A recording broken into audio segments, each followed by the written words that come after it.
नमस्कार दोस्तों, द टाइटेट में आपका स्वागत है।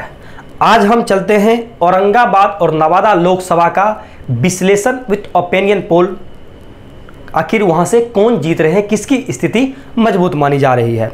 तो बात करते हैं सबसे पहले औरंगाबाद की। औरंगाबाद में 2014 में यहां पर सुशील कुमार सिंह बीजेपी प्रत्याशी चुनाव जीते थे। उनको वोट आया था 3,90,248।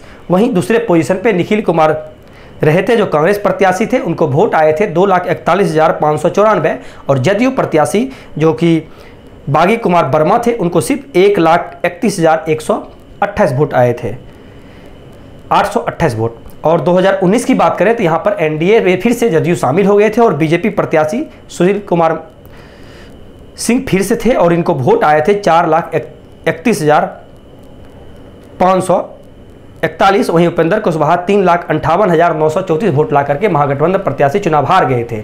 आपको हम पुनः बता देते हैं कि 2014 में जो एनडीए से जदयू अलग थी, जब 2019 में साथ आई तो लगभग 80 से 90% जदयू का जो समर्थन था वह एनडीए में तब्दील हो गई और इसीलिए वोट का मार्जिन भी वही बता रहा है कि लगभग वोट बराबर आ रहे हैं जदयू और बीजेपी मिलाकर के।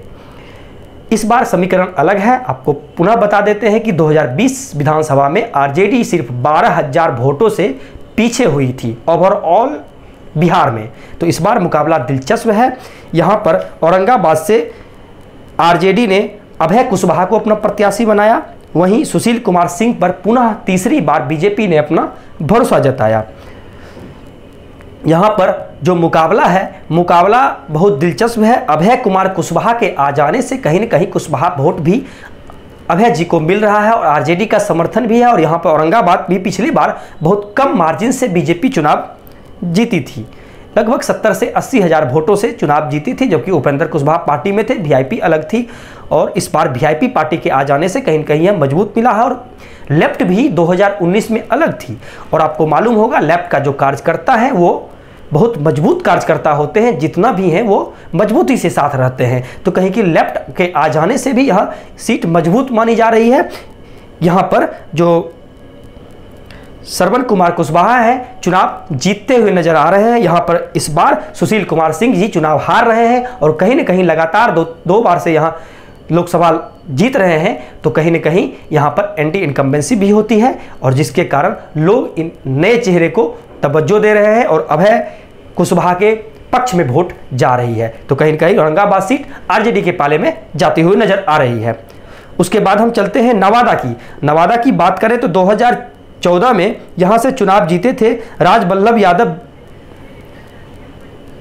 जो आरजेडी प्रत्याशी से और चुनाव हार गए थे। उनको 2,50,000 वोट आए थे। वहीं बीजेपी प्रत्याशी गिरिराज सिंह, बीजेपी प्रत्याशी जो 3,90,248 वोट ला करके चुनाव जीते थे। और यहाँ पर जदयू प्रत्याशी को कौशल यादव को सिर्फ 1,68,000 वोट आए थे। यहीं गिरिराज सिंह 2019 में बेगूसराय से चुनाव लड़े थे। यहाँ पर नए उम्मीदवार एलजेपी का आए थे, वह थे चंदन सिंह जो एलजेपी प्रत्याशी थे। उनको 4,95,684 वोट आए। वहीं विभा देवी जो आरजेडी प्रत्याशी थे 3,47,000 वोट 612 वोट आकर के ये चुनाव हार गए थे।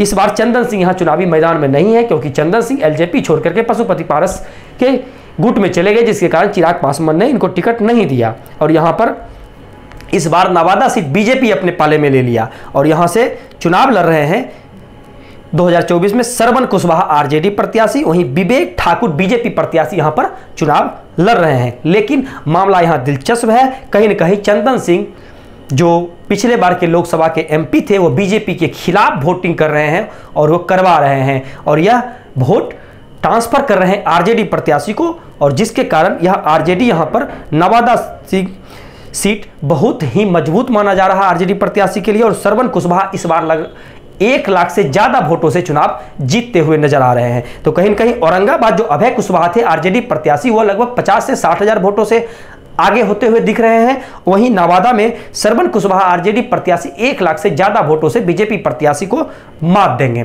तो कहीं न कहीं यह दोनों सीट औरंगाबाद और नवादा सीट महागठबंधन इंडिया के पाले में जा रही है और दोनों सीट आरजेडी चुनाव निकालने में कामयाब होते हुए नजर आ रही है। तब तक आपसे विदा लेते हैं। आगे भी हम आपको नए विश्लेषण के साथ जरूर हाजिर होंगे। धन्यवाद।